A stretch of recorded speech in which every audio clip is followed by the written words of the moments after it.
да го искористиме ова време што сега ни се отвара на неодење на работа и на нефункционирање како период на преиспитување на самите себе, можеби до кај сме, како некој да стиснал пауза на животот и се имаме еден период за да се така само анализираме, можеби е добро да го направиме тоа овој период, така да се бидејќи во секојдневието човек многу често нема време да застане и да рече чекај кај сме, што се случува, туку цело време е некакво трчање по животот. Може би ова на крајот и ќе биде и добро за генерално за човештво, да се направи една само анализа на кај сме, што правиме, каде одиме, што ни е планот. Има една дефиниција за интелигенција, најкратката дефиниција е моќна адаптација.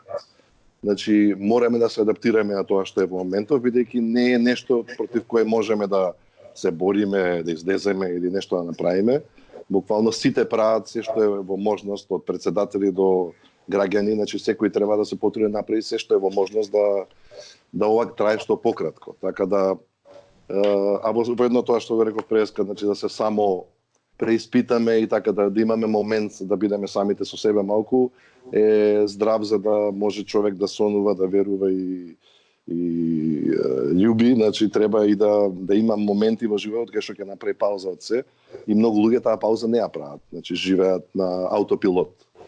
цело време, значи работа, дома, деца, фамилија и немаш едноставно простор дали да сакаш. Еве сега имаме простор да се просветлиме можеби малку и да се продуховиме во вакви тешки услови кај што на сите ни е тешко, значи нема место кај што можеш да кажеш ајде идеме сега во таа и таа земја и таму ќе биде различно. Моментално буквално целава планета засегната на идентичен начин, нема разлика каде си.